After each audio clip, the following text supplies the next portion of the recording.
She thought Malia Obama would fail, but her answer made the audience swoon. How a strict math professor tried to humiliate a student but got an unexpected lesson. Subscribe so you don't miss new stories, and write in the comments where you're watching from.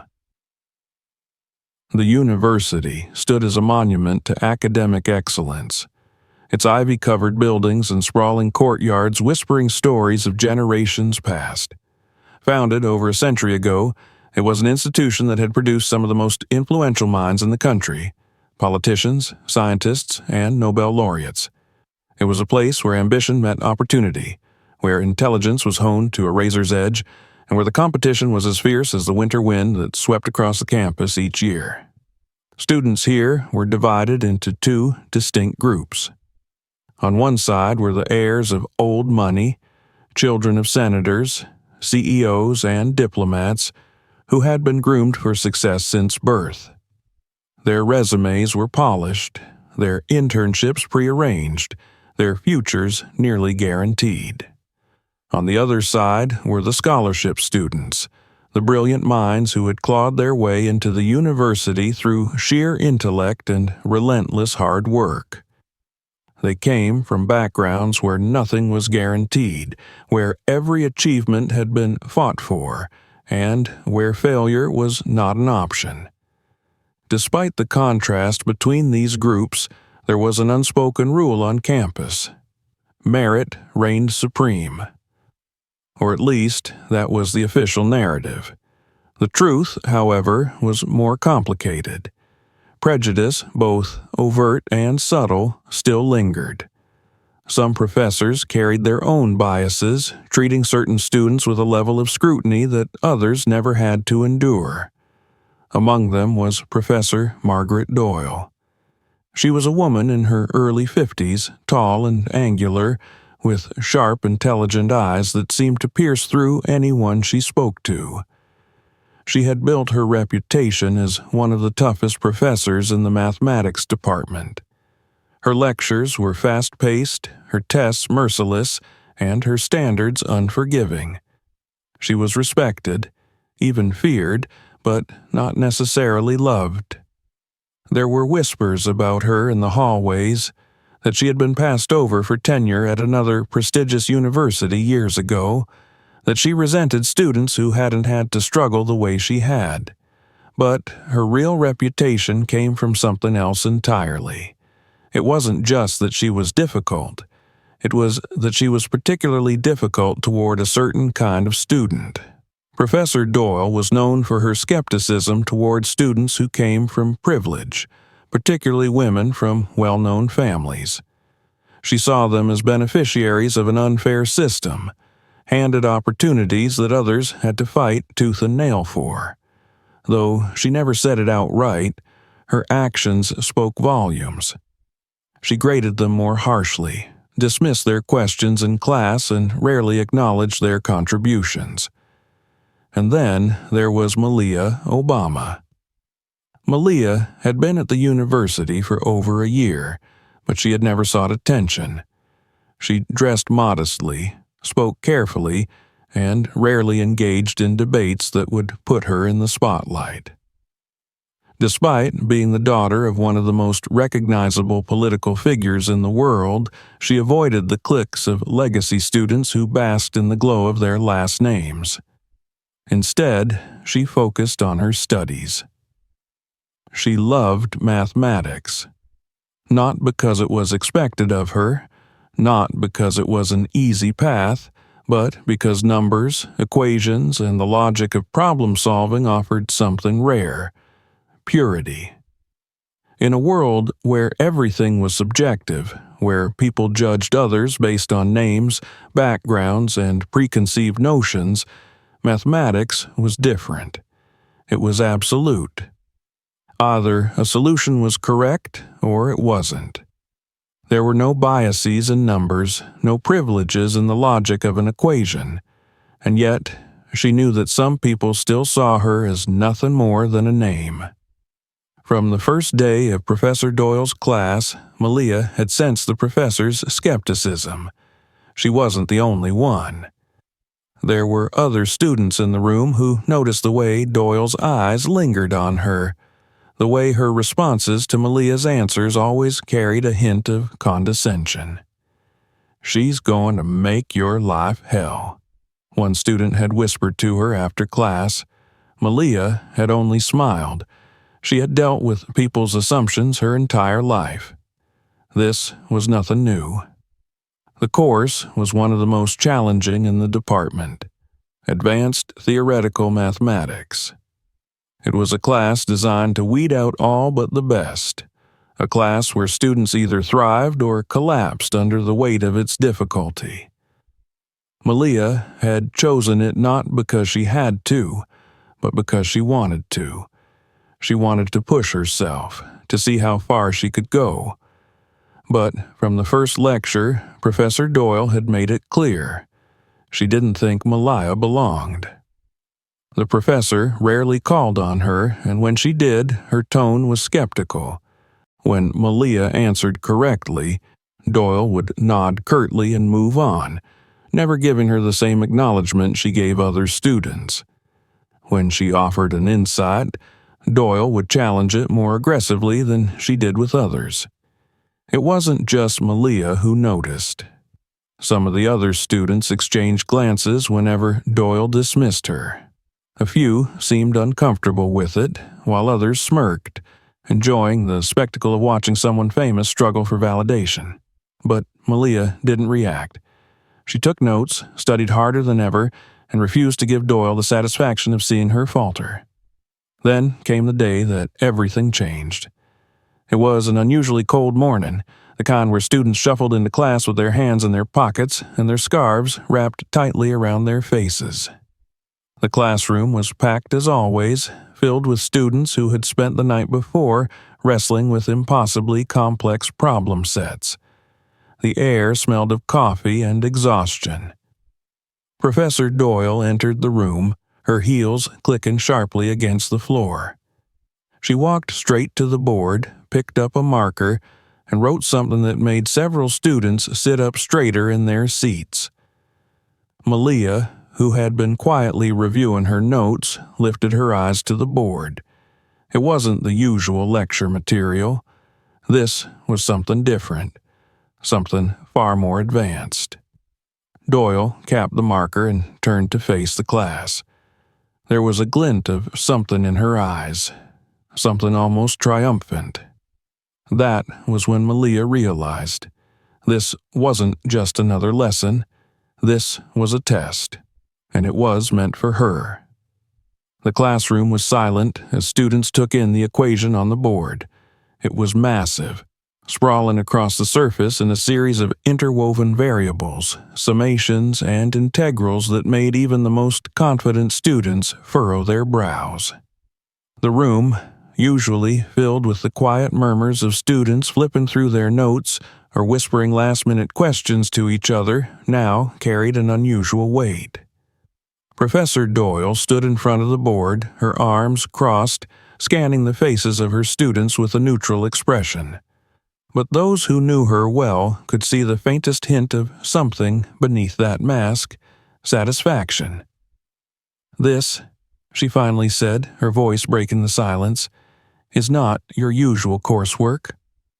Malia sat still in the back, her pencil balanced between her fingers, her face unreadable. She knew what this was. She'd seen it before. Not this specific equation, but this tactic. A public test. An attempt to expose someone. Professor Doyle began her explanation, walking back and forth as she spoke, her voice carrying the same crisp authority it always did. "There are students," she continued, "who walk into classrooms like this, assuming that their place here is guaranteed, that their name, their background, their connections will be enough to carry them through." She paused, letting the words hang in the air for a moment before continuing. "But mathematics is not politics. It does not yield to influence. It does not care who your parents are or what doors have been opened for you. It only acknowledges one thing: ability." The implication was clear. The air in the room shifted. A few students glanced toward the back where Malia sat, as if expecting her to react. She didn't. She kept her face impassive, her fingers lightly tapping against the edge of her notebook. Professor Doyle moved toward her desk, picking up a stack of printed materials. She handed them to the first row and gestured for them to be passed back. Malia took her copy without glancing at it immediately. As you can see, Doyle continued, these are statistics. They show the rate of academic success among different groups of students, those from legacy families, those admitted through traditional applications, and those who came here on merit-based scholarships. Malia looked down at the sheet. It was a breakdown of university demographics, focused specifically on success rates in advanced mathematics courses. The numbers were stark, the conclusions obvious. Students from prestigious backgrounds, the children of political figures and corporate leaders, had a much higher tendency to drop the course or perform at a lower level than those who had gotten in purely through academic excellence. The message was unsubtle. Some students didn't belong here. Professor Doyle leaned against her desk, letting her words sink in. Many of you, she continued, her eyes scanning the room, believe that your place in this classroom is the result of your own effort. And for some of you, that's true. She let the last words settle before she stood up straight again.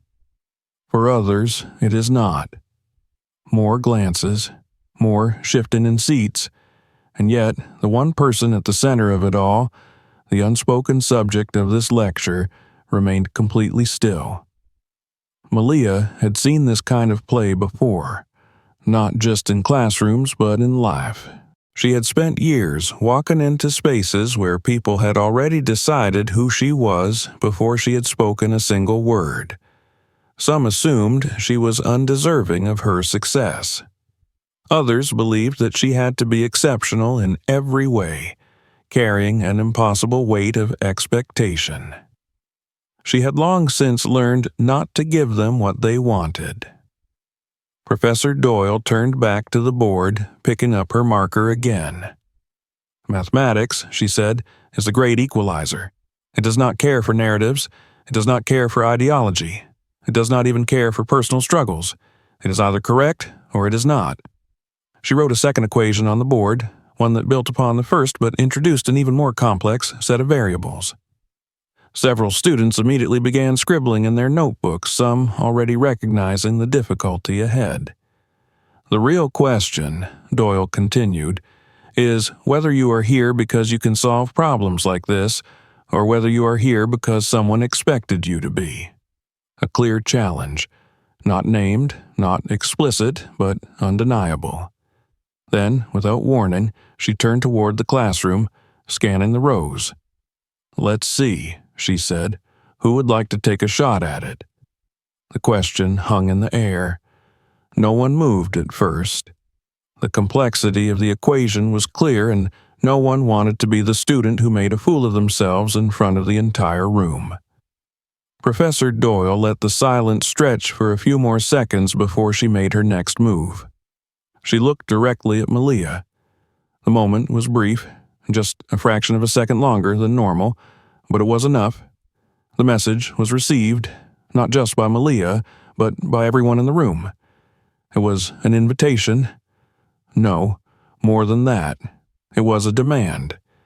And suddenly, every pair of eyes in the classroom was on her. Some students looked at her with curiosity, others with poorly hidden amusement.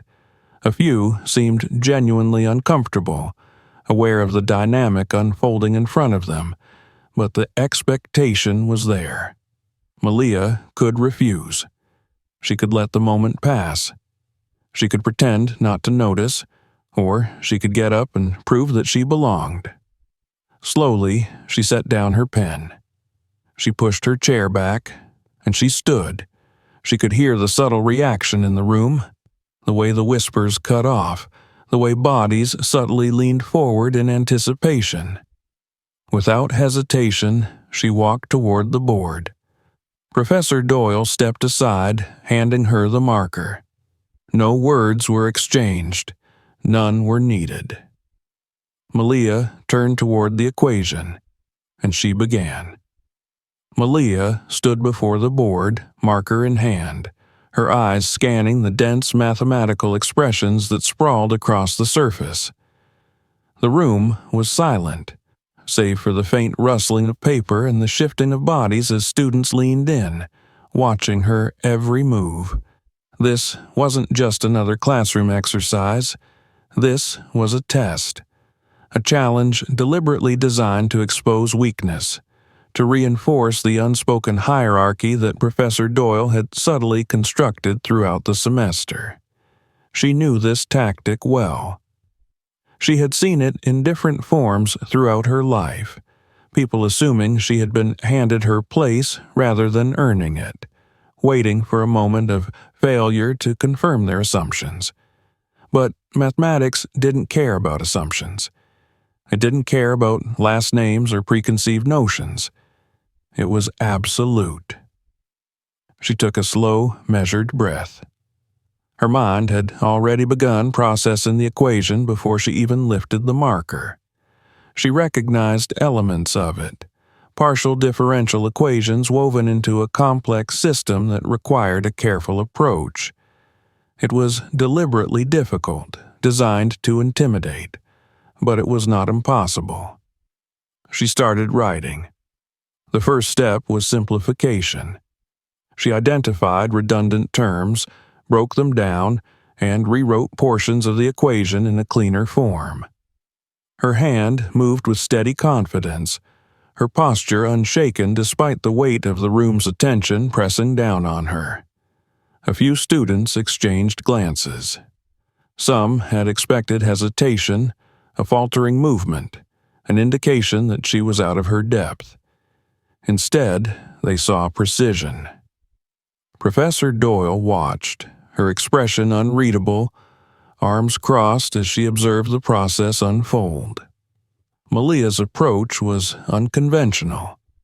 Where most students would have gone for brute force calculations, she sought patterns, restructuring components of the equation to make it more manageable. It was a skill she had honed over years of study, a way of seeing mathematics not as a series of steps to be memorized, but as a system of relationships to be understood. She moved through the next phase of the problem, applying a method of integration that simplified one of the nested expressions. A few students realized what she was doing and murmured quietly to themselves, recognizing the elegance of the approach. Then came the real challenge. The final portion of the problem required an advanced technique, one that hadn't been explicitly covered in their coursework. Doyle had chosen it deliberately, ensuring that the only way to solve the problem was through insight, not memorization. Malia paused for a brief moment, considering the best route forward. There were multiple ways to approach this, some long and arduous, others more refined but riskier. She knew that if she hesitated too long, it would be seen as a sign of struggle. So she didn't hesitate. Instead of following the conventional method, she took a different path.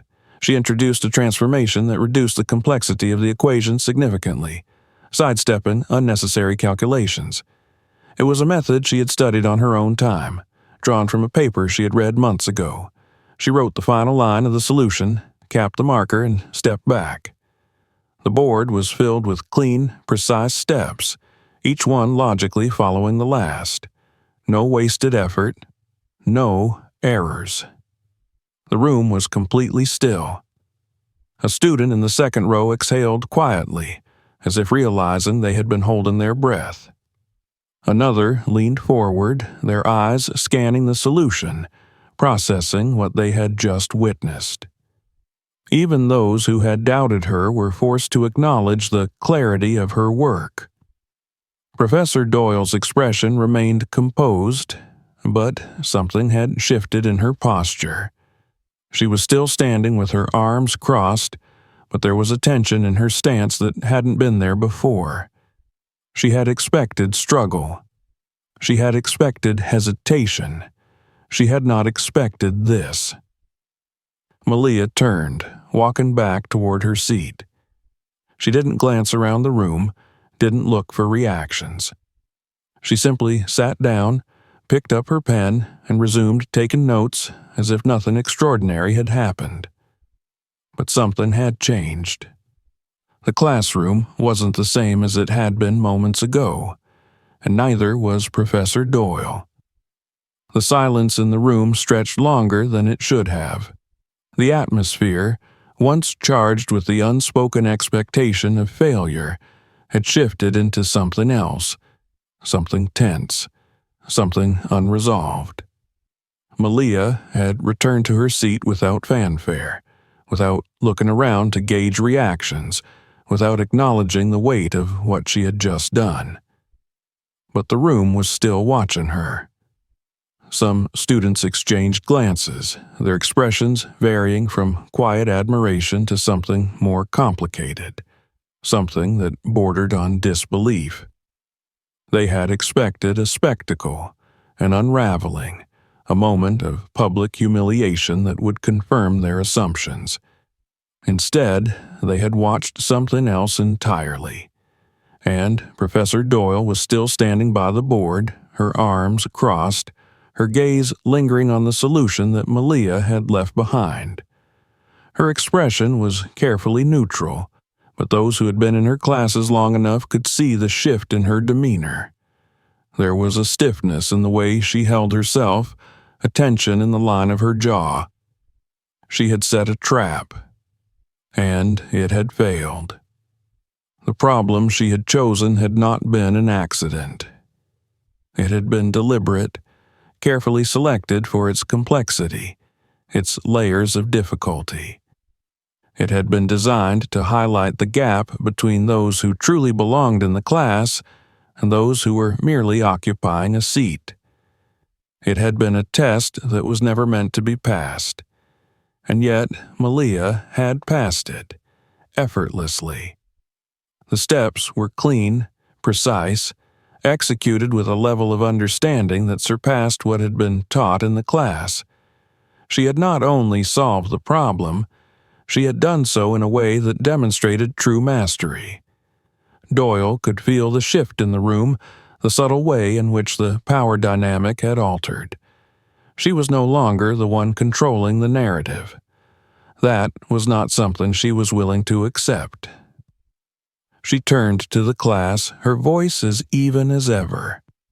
"There are multiple ways to approach this problem," she said, motioning toward the board. "Let's take a moment to analyze this particular solution." A calculated move. By shifting the conversation into an academic dissection, she could regain control, redirect attention, and subtly reframe the moment. She walked toward the board, uncapping a different marker. "This is an interesting approach," she continued. "Though, of course, there are alternative methods that might be more intuitive for most students." A subtle implication, a careful maneuver, a way of asserting that while Malia's solution was technically correct, it was not necessarily the best approach. A few students nodded along, though some saw through the tactic. Malia, for her part, remained silent. She didn't react. She didn't interrupt. She simply listened, her expression unreadable. Doyle continued, rewriting a portion of the equation, offering a more conventional breakdown of the problem. The alternative method she demonstrated was sound, slower, more methodical, but structurally valid. But it didn't change what had already happened. The students knew it, and so did she. As she finished her explanation, she turned back to face the class. "Mathematics," she said, "is about understanding, not memorization. The goal is not simply to reach the answer, but to understand the process. There are those who think solving a problem quickly equates to mastery, but true skill comes from grasping the foundation of the principles at play. More subtle framing. A final attempt to downplay what had just transpired. She placed the marker down. Let's move on. A dismissal. A clear indication that the conversation was over, but it wasn't over. Not really. Because the moment she turned her back, something shifted in the class. Malia felt it. The way students now looked at her was something different in their expressions. Not curiosity, not skepticism, respect. Even those who had been indifferent before were now seeing her in a different light. And Professor Doyle knew it. She could pretend to control the conversation, pretend that the moment had passed, but the truth was evident in the eyes of her students. Something had changed, and no amount of carefully chosen words would undo it. The air in the classroom remained heavy long after Professor Doyle had moved on. Students shifted in their seats, glancing at one another, exchanging unspoken thoughts. The power dynamic had shifted in ways that were impossible to ignore. Malia could feel it too. She didn't have to look up to see the stares, the way conversations subtly changed in tone around her. Some students who had previously dismissed her now seemed intrigued, as if reassessing everything they had assumed. Others remained skeptical, their expressions unreadable. But it wasn't the students' reactions that mattered most, it was Professor Doyle's. She continued her lecture as if nothing had happened, seamlessly transitioning into the next topic, her tone steady, her manner composed. But there was something different in her body language, a stiffness that hadn't been there before. She was recalculating. Malia recognized the signs.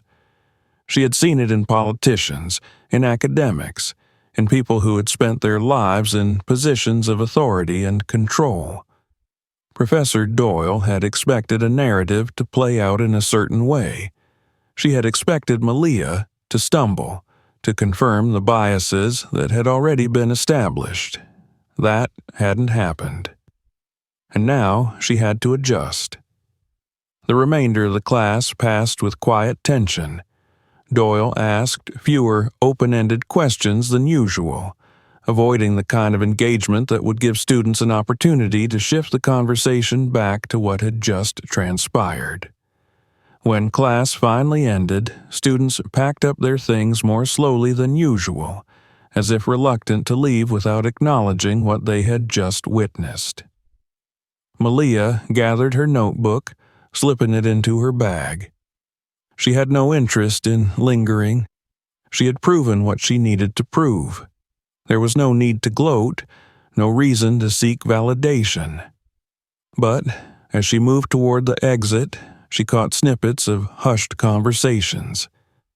I can't believe she actually solved it. That wasn't just solving it. That was insane. Doyle looked pissed. She tried to brush it off, but that was something else. Malia ignored the voices, keeping her expression neutral as she stepped into the hallway. But she wasn't alone. A small group of students had gathered just outside, leaning against the walls, still talking about what had happened. A few of them glanced at her as she passed, some offering nods of acknowledgement. One student, a guy she barely knew from another class, simply muttered, "That was badass." She didn't slow down, didn't stop. She had no interest in playing into the spectacle. But as she moved through the hallway, she became increasingly aware that this wasn't something that would disappear quietly. News traveled fast in places like this, and before the day was over, everyone on campus would know. Back in the now empty classroom, Professor Doyle remained standing near the board, her eyes fixed on the equations still visible in Malia's precise handwriting. She had underestimated her, badly. She had built her career on identifying true talent, on separating those who merely appeared intelligent from those who actually were. She had assumed Malia fell into the former category, just another student riding on the weight of a famous last name. She had been wrong. Malia hadn't just solved the problem, she had done it with an ease and elegance that few students, even the best ones, could have managed. And worse, the entire class had seen it. Doyle prided herself on control. She had spent years cultivating an environment where she dictated the terms, where students respected her authority, where her word was final. Now, for the first time in a long time, she felt that authority waver. It wasn't just that Malia had proven her wrong, it was that she had done it without arrogance, without fanfare. She had simply done the work. And Doyle hated to admit it, but that was what unnerved her the most. She had built a wall in her mind, a structure of assumptions that helped her categorize students before they ever had a chance to prove themselves. And now, one of those assumptions had been shattered. What did that mean for the rest of them? For her? She exhaled sharply, turning away from the board, forcing herself to focus on the next lecture, the next assignment. But she knew that no matter how much she tried to bury it, today's lesson had not been hers. It had been Malia's. And the entire class had learned something Doyle hadn't intended to teach. Malia arrived at class the next day as if nothing had happened. She moved through the hallways with the same steady pace, her backpack slung over one shoulder, her expression calm, neutral. If she noticed the subtle shifts in the way people looked at her, she didn't acknowledge them. But the changes were undeniable. The moment she entered the lecture hall, the energy was different. The usual low murmur of conversation quieted slightly, and students who had barely paid her any attention before now seemed hyper-aware of her presence. Some offered small nods of acknowledgement, while others exchanged glances as she walked past. She took her usual seat near the back. And then something even stranger happened. For the first time since the semester began, students who had never interacted with her before turned toward her, positioning themselves closer. A few shuffled their chairs slightly, as if subconsciously drawn into her orbit. Others hesitated, clearly wanting to say something but unsure how to approach her. Malia simply pulled out her notebook and started flipping through her notes. She had seen this kind of reaction before, not necessarily in an academic setting, but in life. People who had ignored her before suddenly reconsidering their perceptions, not out of personal revelation, but because they had witnessed something that forced them to reassess their assumptions. She wasn't sure how she felt about it. When Professor Doyle walked into the room, she was composed, as always. Her steps were measured, her expression unreadable. But Malia had learned to notice the small details, the slight tightness around her eyes, the way she hesitated just a fraction of a second before addressing the class. Doyle had spent years in control, and now, for the first time, something had slipped beyond her grasp. Still, she wasn't going to address it directly. Instead, she moved forward as if everything was business as usual. She turned to the board, began writing today's lesson in her usual crisp handwriting. The topic was different. A new theorem, a fresh set of concepts, but there was an undeniable weight in the air, a lingering tension that neither Doyle nor the students seemed to know how to navigate. When she turned to ask a question, something even more unusual happened. Before, students had hesitated to raise their hands, unsure whether they were ready for the scrutiny Doyle often placed on those who spoke. But today, the dynamic had shifted. A student in the front row, one who rarely spoke, raised his hand. Another followed, then another. They weren't just engaging more, they were challenging, offering counterpoints, discussing alternative methods. Not rudely, not in defiance, but with a new level of confidence that hadn't been present before. Doyle handled it well, keeping the discussion moving, answering questions, redirecting when necessary. But it was clear that the tone of the room had changed. The fear had lessened. The students had seen something the day before, proof that the unspoken hierarchy wasn't as rigid as they had once believed. And that realization had opened something. Malia remained quiet for most of the lesson, observing. She didn't need to say anything. She had already done enough, but then, toward the end of the lecture, something happened that she hadn't expected.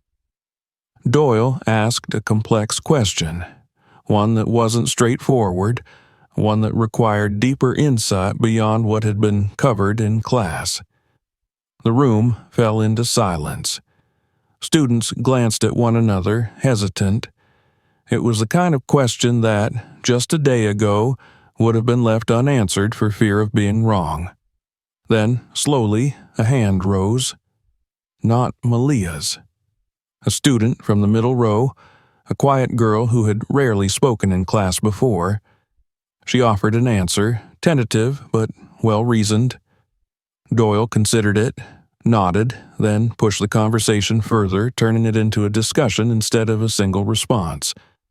Another hand rose, then another. The conversation flowed, the classroom engaged in a way it hadn't before. Malia sat back in her chair, watching. It was subtle, small, but she could see it. Something shifting, something unraveling and rebuilding at the same time. And Professor Doyle saw it too. She didn't comment on it, didn't acknowledge it directly, but for the first time since the semester began, when she looked toward Malia, there was something different in her expression. Not dismissal, not skepticism, recognition. It was fleeting, gone in an instant, but it had been there. As class ended and students packed up their things, the usual rush toward the door slowed slightly. Some students lingered, asking questions, continuing discussions in hushed voices. A few even approached Malia, not to overwhelm her, not to interrogate her, but to quietly acknowledge what had happened.